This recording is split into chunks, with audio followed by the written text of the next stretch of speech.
My name is Jasmine Brunson, and this is From the Heart, a Hoopers podcast.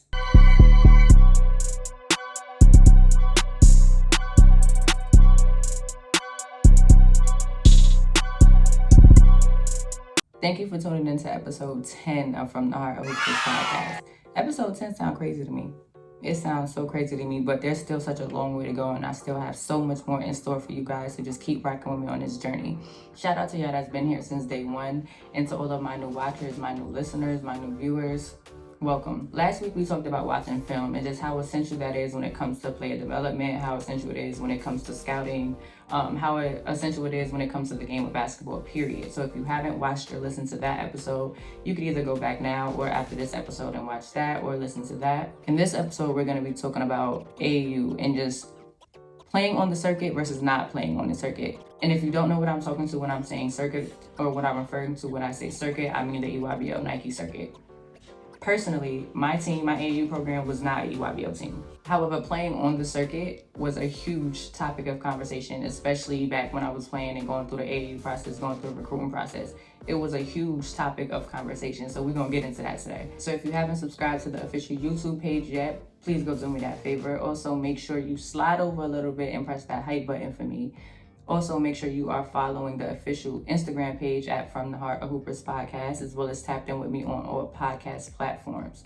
There's also a Facebook page for the podcast as well now, so make sure y'all go over there to Facebook and follow the From the Heart, a Hoopers podcast Facebook page as well. Now that we got business handled, let's get into it.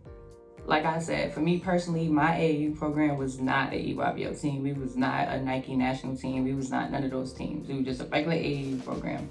For those of you who don't know, I played for Positive Direction. If you've never heard of Positive Direction, or if you're from New York and you never heard of Positive Direction, not even in passing, word of mouth, anything, I really don't know where you've been, but I played for Positive Direction. And respectfully, we ain't have to be an EYBL team to make noise in the city. Respectfully. However, as time went on, I did start to realize, things that came with being on the EYBL team, things that came with playing on the circuit, I generally, after a while, started feeling like I was missing out on something, or I definitely had a fear of missing out because we was not EYBL team and I wasn't playing for EYBL program. And I can't lie, the more I was offered and the more I was trying to be persuaded to play on the EYBL team, play on the circuit, the more appealing it did sound. I would be lying to y'all if I told y'all the little elevator pitches, back in the day when stealing players was just something you do for fun. I would be lying if I told y'all that the idea of it and everything it came with didn't sound appealing to me. But it was also, for me, it was also something about just being loyal to a program. It was also something about the grass ain't always greener on the other side. I had complete freedom. I had support. I had genuine teammates, genuine sisters, a genuine family with the program that I was with. So I wasn't really willing to give that up. And then I just also thought it wasn't just gonna be sweet as soon as I went to a EYBL team. It wasn't gonna be like that. There's nothing that's always that easy. But honestly, especially at that time, one of the main things I felt like I was missing out on was the gear. If you know. The EYBL teams always had the best gear, obviously because they're Nike sponsored teams. Y'all getting the best Nike gear. I felt like I was missing out on so many looks, so much drip, so much everything not playing on EYBL team. And again, I understand it was shallow, but just playing AAU and you're seeing girls that are at other schools that play on EYBL teams, and you're seeing girls that you're going against all the time in certain tournaments, especially in the city, getting all the best gear. They got all the best sneakers, they got all the best hoodies, and then it's dang, it would be nice. Being in New York, how you look when you hoop, that's essential. I'm not gonna lie. Your drip, your gear, all of that, very essential. You cannot step on the court looking crazy. You can't look like no square. You can't none of that. So having the best gear was top. It was essential. And just to give y'all a better idea or just a better understanding, my team, my AAU program, we really had to get it out the mud. We really had to sit there and work for everything that we got. We was out there fundraising for all of our gear, all of our stuff, to be able to travel, to be able to get all of that exposure that you know, those other teams already had because they were EYBL team and Nike sponsored teams. We genuinely had to get it out the mud. And when I say fundraise, I'm not sitting here talking about a bake sale. I'm not sitting here talking about washing people's cars on the weekend. I'm talking about real straight boots to the ground. Like, we right on Sunrise highways with signs and smiles, like really boots to the ground, going up to people's cars, you know, asking for any type of support. That's how we was traveling. That's how we was getting gear. That's how we was able to do a lot of different things at the time. In hindsight, I really feel like that genuinely embodied just the type of program we was, the type of team that we was. Like, it really just fed into just the narrative of just how gritty we was as a New York team, being that we really did have to work for everything that we got. And for the exposure, we had to work for the scholarships, all of that type of stuff. Not to say that these other teams didn't. I can't speak on their experience. I'm just saying for us, we had to really be, like I said, boots on the ground. But at the time, I'm sure you're gonna take free Nike gear, free gear re-ups all the time over being on the highway asking for donations any day. As a teenage kid, you're not trying to do that on the weekends. And we did it bright and early on the weekends. You're not trying to do that every day. You're not trying to be out there holding the sign, nothing. I was not trying to be doing that at all. It definitely worked. It built character, all of those things. It taught me a lot. But would I have chosen to be doing that over just getting new free gear? Nah, absolutely not.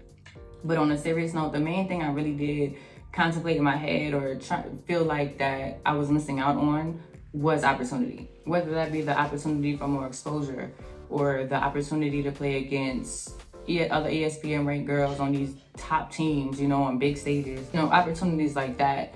And it really did rack my brain. That was something that I really had to think about. It was something that at a point I had to speak to my parents about because, like I said, it was a lot of coaches fishing for players, trying to steal players and stuff like that. And again, those offers to join different teams was very appealing, very appealing.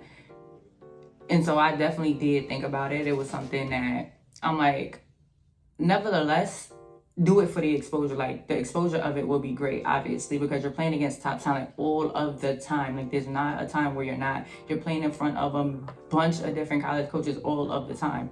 Who would not want to sit there and do that? Especially when we traveled, you really seen how different things were, like even down to just the courts that they played on, or just the difference in courts that we played on. If you've ever been to an AAU tournament or ever played in an AAU tournament, or you're currently playing in a tournament right now, you know exactly what I'm talking about. Like the EYBL teams, the Nike teams, they always on the glossed up hardwood courts all of the time. Never fail, you never got to think about it. Non-Nike teams, you go to some tournaments, sometimes you might get the actual court, the actual wood floor, or there's other times where you get that little fake tile that busts up your knee if you move the wrong way. If you know what I'm talking about, if you've been to an AAU tournament, you know exactly what tile I'm talking about.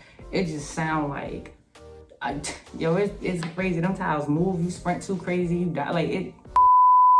It's crazy. But those Nike courts is where the main, like the big time coaches, that's where majority of the coaches were. Like, they sitting around those courts on those bleachers watching those teams. And that was the main thing I was thinking about. At the time, I'm like, that's where I need to be. Like, that's where all the coaches at. That's where all of the top ranked quote unquote talent is. That's where I need to be. And then I realized, at the end of the day, basketball is basketball.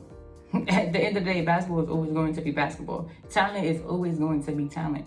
And what I mean by that is just like, if that's the only way I could be seen, if that's the only way that I could be noticed, if I have to sit there and join certain teams, because it's not a bunch of EYBL teams, or at the time, it wasn't a bunch of EYBL teams in every state.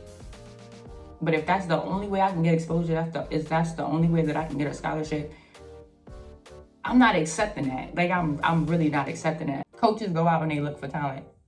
A big part of coaching, a big part of being a college coach is recruiting. If I'm doing my job well, they're gonna find me. Period. They're gonna find me. Whatever team I'm playing for, whatever city I'm in, whatever state I'm in, they're gonna find me. And really, I just had to think, like, why don't I just bring the exposure to me? Why don't I just bring the exposure to us? Is there a reason as to why I'm not able to do that? Is there a reason as to why that can't happen? Like, just bring them this way. The head coach, right on down to the recruiting coordinator, whatever it might be. I don't care if one of the coaches, because it's a lot of coaches. So I don't care if one of the coaches hear my name out. A friend of a friend, I don't care how. All I need to really do is focus on getting better every single day. That's all I have to do. Like, that's all I have to do, because that is the main thing. They're not gonna come watch trash. They're not gonna come watch garbage. I can bring whoever I want to bring out. My coach could do whatever she want to do, reach out to all of these different schools and be like, come watch my kids, whatever. They not coming to watch no trash. Like, they not coming to watch trash at all. So whether I'm playing on a Nike team or organization straight out of Rosedale, I have to handle my business. I have to give them something to watch. If I can't hold my own against other top talent, if I can't hold my own against these ranked teams, these other girls that's ranked or in the ESPN top 100, whatever the case might be, if I can't hold my own against them, I'm not worth the scholarship anyway. Because at the end of the day, that's the goal. You're trying to go to school for free. You're trying to go get your degree for free. You're trying to play in college for free. If I can't hold my own, I'm not worth that scholarship. It don't make sense for you to waste no gas coming to see me play, flying to do anywhere, going to come to my court. None of that. It don't matter. Honestly, having the mindset of just focus on getting better every single day, and everything else is gonna come. Just focus on your game. Keep the main thing the main thing. Yeah, it would have been cool, like, to play on an EYBL team. It would have been cool to play on a circuit. It would have been cool to get all of that gear, get all of that recognition, get all of that exposure. Yeah, it would have been cool, but it still ended up in the same place. You know what I mean? Like, shout out to God, I still ended up playing in the Power 5 conference. I still played in the Big Ten. I still was able to go overseas. I still was afforded these different opportunities. I still was able to graduate college, no student debt. We still all ended up, the ultimate goal is getting a scholarship. The ultimate goal is going to school for free, being able to play college basketball for free, and you don't owe anybody anything after those 4 years. I was able to do that at a high level, and I did not have to play on the circuit. And I attribute that to just keeping the main thing the main thing. I focused on my game. It might not always be the most glamorous journey. It might not be the most exciting. It might not be, like everybody else's journey, but your journey is a journey. And for me, like I said, shout out to God, I didn't have to do that. I made the choice to still be loyal to my AAU program. I kept the main thing. I just wanted to hoop at the end of the day. Once I realized I can get a scholarship for it, I wanted to play at the highest level against the best talent. How was I going to do that? I did not know. But basketball is basketball at the end of the day. It always is going to, in my opinion, in my humble opinion, it's always going to come back to, did you handle your business? Are you handling your business? Because it don't matter. Irregardless of team, irregardless of state, irregardless of anything, if you are not handling your business, I don't care if it's a Division II coach, a Division I coach, whatever, they ain't coming to watch you play. It don't matter what team you play on. It really don't matter. And especially at that time, girls was hooping all over the place. New York had hoopers, like I'm gonna keep saying. And then it's those cases like somebody, AAU coach might know a college coach, right? You get them to come watch the game.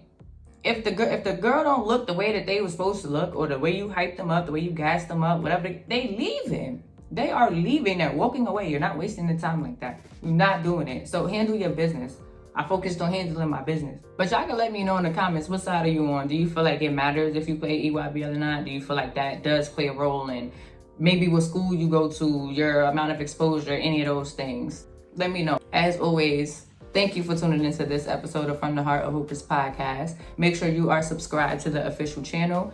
Also, make sure you are following the official Instagram page at From the Heart of Hoopers podcast, as well as following the Facebook page at From the Heart of Hoopers podcast, as well as tapped in with me on all podcast platforms. So if you want to watch it, listen to it, however you want. And with all that said, I will see y'all next week.